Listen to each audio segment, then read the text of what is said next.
Bulletin के आगाज में सबसे पहले बात करेंगे वज़ीर-ए-आज़म मियां मोहम्मद शहबाज शरीफ की, जिनका कहना है कि मौसमियाती तब्दीली आज के दौर का बड़ा चैलेंज है। वज़ीर-ए-आज़म शहबाज शरीफ का Saudi future investment initiative summit से खिताब।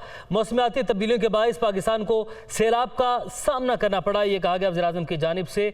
सिंध और बलूचिस्तान के इलाके शदीद मुतासिर हुए हैं। वज़ीर-ए-आज़म शहबाज शरीफ ने खिताब में मज़ीद कहा कि पाकिस्तान में सैलाब से 3 करोड़ 30 लाख अफराद मुतासिर हुए हैं। सऊदी वली अहद मोहम्मद बिन सलमान मुल्क के मुस्तकबिल के लिए मुतहरिक हैं। उन्होंने कहा कि हमें बेहतर मुस्तकबिल के लिए मिलकर काम करना होगा, और उन्होंने मज़ीद कहा कि मुस्तकबिल के हवाले से सऊदी क़यादत का विजन काबिल तहसीन है। आलमी मईशत को दरपेश चैलेंजेस से मुतल्लिक लाहेअमल ज़रूरी है। वज़ीर-ए-आज़म ने मज़ीद कहा कि आम आदमी के मयार ज़िंदगी को बेहतर बनाने के लिए इक़दामात करना होंगे। उन्होंने कहा कि जदीद टेक्नोलॉजी के ज़रिए मयार ज़िंदगी को बेहतर बनाया जा सकता है। नौजवानों को जदीद टेक्नोलॉजी से हम आहंग करना वक्त की ज़रूरत है। मईशत की बेहतरी के लिए ख़वातीन को मर्दों के शाना बशाना काम करना होगा। मईशत की बेहतरी के लिए ई कॉमर्स का फ़रोग़ लाजिम है।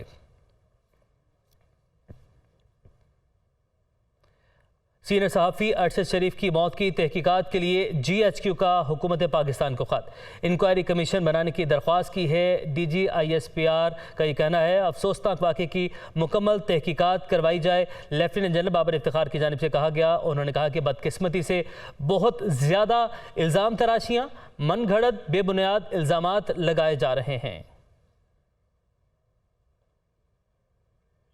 GHQ की जानिब से हुकूमत पाकिस्तान से ये दरख्वास्त की गई है कि इस अफसोसनाक वाक़े की मुकम्मल तहकीकात कराई जाए। इसके जो भी अवामिल और जो भी मुहर्रिकात थे उनको भरपूर तरीके से देखने की ज़रूरत है। प्राइम मिनिस्टर साहब ने सदर कीनिया के प्रेसिडेंट से भी बात की। हुकूमत पाकिस्तान और कीनिया की हुकूमत मुसलसल राब्ते में भी हैं और इस वाक़े से मुताल्लिक डिटेल्स मौसूल भी हो रही हैं, लेकिन बहुत ज़रूरी है कि इसकी मुकम्मल तहकीकात की जाए हाईएस्ट लेवल पे। ऑल्दो कि कीनिया की गवर्नमेंट ने और उनकी पुलिस ने बड़ा वाज़े तौर पे एक्सेप्ट किया है ये इंसिडेंट जो हुआ है ये पुलिस की गलती थी, it was a case of mistaken identity, लेकिन इसके साथ साथ उसके सर्कमस्टांसेस के ऊपर बहुत से सवाल उठे जिनके ऊपर हमारा ये ख्याल है कि बहुत हाईएस्ट लेवल की इंक्वायरी होनी चाहिए ताकि तमाम चीज़ों को आखिर तक मंतकी अंजाम तक इसको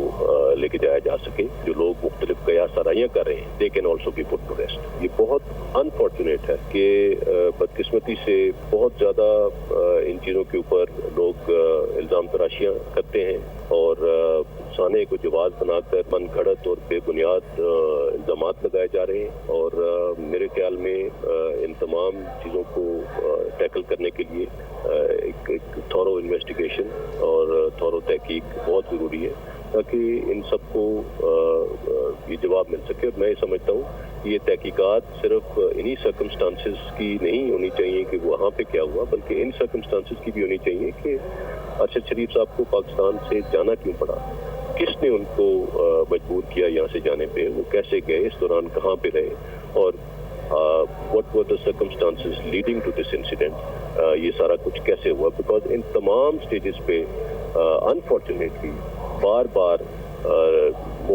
कोई ना कोई जवाब बनाकर at the end of the day इल्ज़ाम तराशी शुरू कर दी जाती है और इदारे की जानिब इल्ज़ाम तराशी की जाती है। So this speculation has to come to rest and we have to put it to an end. और इसके ऊपर इसी वजह से हमने ये हुकूमत पाकिस्तान से रिक्वेस्ट की और हमने साथ ये भी उनसे रिक्वेस्ट की है कि जो लोग ये इल्ज़ाम तराशियाँ कर रहे हैं और जिन बगैर किसी एविडेंस के मन घड़त इल्ज़ामात लगा रहे हैं उनके खिलाफ पूरी कानूनी कार्रवाई की जाए। देखना यह है कि इस अफसोसनाक वाक़े को बुनियाद बनाकर कौन फ़ायदा उठा रहा है, किसको, who is the beneficiary of this thing जो ये स्मेयर कैंपेन चलाई जा रही है। So this needs to come to an and.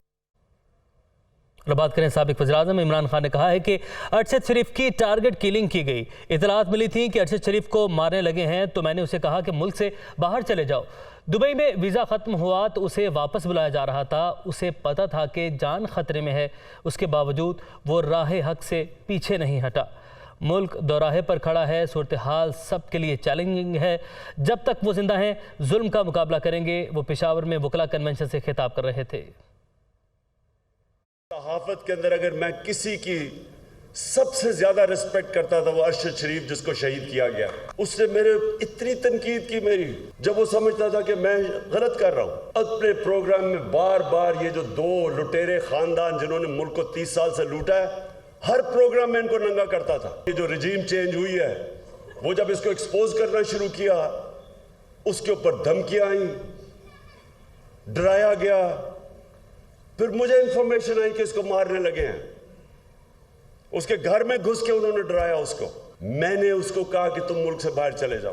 पहली दफा नहीं माना, फिर मैंने उसको बताया कि मुझे इंफॉर्मेशन है, जिस तरह मुझे इंफॉर्मेशन अपने ऊपर थी कि मुझे भी वो 4 बंद कमरों में जिन्होंने फैसला किया था मुझे मारने का, तो वो जब मुल्क छोड़ के गया, उसका वीजा खत्म होने लगा था दुबई का, ये वापस बुला रहे थे उसको, और वही करना था उससे जो इन्होंने आजम स्वाति को बंद कमरे के अंदर नंगा करके उसके ऊपर तशद्दुद किया। ये जो मर्जी लोग कहे, मुझे पता है कि ये टारगेट किलिंग की गई है इसकी। मैं इंशाल्लाह जो अपनी मार्च करने वाला हूं, मैं आज मेरा जो अज़म है वो कभी भी इतना तकड़ा नहीं था जितना आज है। सारी कौम को कहता हूँ, आज मेरे साथ आपने खड़ा ना हो ना, आज आप मेरे साथ निकले, जब मैं निकलूंगा आपका मुस्तकबिल भेड़ बकरियों वाला होने वाला है। फैसला है, जब तक मैं जिंदा हूं मैं इन जालिमों का मुकाबला करूंगा। इस मुल्क पर इंसाफ कायम करने के लिए आप सब ने मेरे साथ खड़े होना। Chief justice Islamabad high court justice Athar Minallah ने कहा है कि सहाफ़ी अरशद शरीफ के कत्ल की इंक्वायरी के मामले पर सहाफ़ती तंजीमों को ऑन बोर्ड रखा जाए। इस मसले पर कमीशन बनाने का कोई फ़ायदा नहीं होगा। अरशद शरीफ कत्ल केस पर फैक्ट फाइंडिंग कमीशन की दरख्वास्त पर समाअत करते हुए चीफ जस्टिस अतर मिनल्ला ने कहा कि सिर्फ इस केस की समाअत के लिए आया हूँ, क्या अरशद शरीफ की फैमिली के पास कोई गया है? उन्हें कोई मुआवजा चाहिए। दरख्वास्त गुजार शेब रज़ा का कहना था कि कत्ल की तहकीकात के लिए जुडिशल कमीशन बनाया जाए। हुकूमत ने मुत्तहिदा अरब अमारात हुकूमत से अरशद शरीफ की वापसी का कहा था। डिप्टी अटॉर्नी जनरल ने अदालत में कहा कि कीनिया की हुकूमत की रिपोर्ट आ जाए, अगर उन्हें इस पर कोई एतराज़ हुआ तो इस केस को मज़ीद सुन लिया जाए।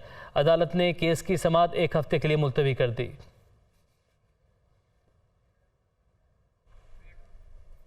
अरशद शरीफ का जस्ते खाकी लेकर गैर मुल्की परवाज़ नैरोबी से दोहा पहुंच गई। फ़्लाइट रात 1:05 पर इस्लामाबाद पहुंचेगी। सीनियर सहाफ़ी गुज़श्ता रोज़ कीनिया में पुलिस फायरिंग से जाम बहक हो गए थे। सीनियर एंकर पर्सन अरशद शरीफ की मैयत बारास्ता दोहा इस्लामाबाद लाई जाएगी। वज़ीर आज़म शहबाज शरीफ ने कीनिया के सदर को फ़ोन किया। अरशद शरीफ की मौत की गैर जानिबदाराना और शफाफ तहकीक़ात का मुतालबा किया है। कीनिया पुलिस की इब्तदाई रिपोर्ट के मुताबिक पाकिस्तानी जर्नलिस्ट अरशद शरीफ कार नंबर KDG 200M में सफ़र कर रहे थे, जिसे उनके रिश्तेदार खुरम चला रहे थे। पुलिस को KDG 700 नंबर कार की चोरी और बच्चे के अगवा की इत्तला थी। गलत शनाख्त के शुबे में फायरिंग की गई। पाकिस्तान समेत दुनिया के मुख्तलिफ ममालिक में व्हाट्सएप की सर्विसेज मुअत्तल होने से सारिफीन को मुश्किलात का सामना करना पड़ा। तकरीबन 2 घंटे के बाद राबतों की ये सर्विस बहाल हो गई। व्हाट्सएप की सर्विसेज दोपहर के वक्त मुअत्तल हुई। कंपनी की जानिब से जारी बयान में कहा गया कि सर्विसेज जल्द बहाल करने की कोशिश की जा रही हैं। इन कोशिशों के नतीजे में 2 घंटे बाद सिस्टम बहाल हो गया। इस दौरान ट्विटर पर व्हाट्सएप नुमाया तौर पर ट्रेंड करता रहा। व्हाट्सएप की सर्विसेज भारत में भी मुअत्तल हुई। नेपरा ने कराची के सारिफीन के लिए फ्यूल एडजस्टमेंट कीमत में माह सितंबर के बिजली निर्खों में कमी कर दी। के इलेक्ट्रिक ने माह सितंबर के लिए माहाना फ्यूल एडजस्टमेंट कीमत में बिजली 4 रुपये 70 पैसे सस्ती करने की दरख्वास्त की थी, जिसे नेपरा ने मंजूर कर लिया। बिजली सस्ती होने से कराची के सारिफीन को तकरीबन 7 अरब 80 करोड़ रुपए से ज़ायद का रिलीफ मिलेगा। फैसले का इत्तलाक के इलेक्ट्रिक के लाइफ लाइन सारिफीन पर नहीं होगा, जबकि नेपरा तफसीली फैसला बाद में जारी करेगा। और सैलाब की वजह से पाकिस्तान रेलवे का माली बहरान संगीन हो गया। रेलवे ऑपरेशंस मुअत्तल होने का खदशा पैदा हो गया। मुलाजिमीन को तनख्वाहों की अदायगी भी मुश्किल हो गई है। पाकिस्तान रेलवे का खसारा सूबों की तरफ से वाजबात की अदम अदायगी की वजह से भी संगीन हुआ है, जो 47 अरब से बढ़ गया है। मरकज़ और सूबे पाकिस्तान रेलवे के 1 अरब 96 करोड़ रुपए के मकरूज हैं। पंजाब रेलवे का सबसे बड़ा नादहिंदा है, जिसके ज़िम्मे 1 अरब 22 करोड़ वाजिबुल अदा हैं, जबकि खैबर पख्तूनख्वा 25 करोड़, सिंध 22 करोड़ और विफाक 20 करोड़ का नादहिंदा है। बलूचिस्तान ने पाकिस्तान रेलवे के भी 4 करोड़ रुपए देने हैं। विफाकी और सूबाई हुकूमतें याद दहानी खतूत के बावजूद अदायगी नहीं कर रही। और अब आपको बताएं कि चांद सूरज और ज़मीन के दरमियान आ गया। मुल्क के मुख्तलिफ हिस्सों में जुज़वी सूरज ग्रहण देखा गया। पाकिस्तान के अलावा दीगर ममालिक में भी सूरज ग्रहण लगा। महकमा मौसमियात के मुताबिक इस्लामाबाद में सूरज ग्रहण का आगाज़ 3:43 पर हुआ, 4:50 पर अरूज, जबकि 5:22 पर इख्तिताम हुआ। इसी तरह लाहौर में सूरज ग्रहण 3:49 पर शुरू हुआ और 4:54 पर अपने जोबन पर था। कराची में सूरज ग्रहण 3:57 पर शुरू होकर 5:56 पर ख़त्म हुआ। पेशावर में 3:41 पर जुज़वी सूरज ग्रहण का आगाज़ हुआ, जो 4:49 पर अपने जोबन पर पहुंचने के बाद 5:28 पर ख़त्म हुआ।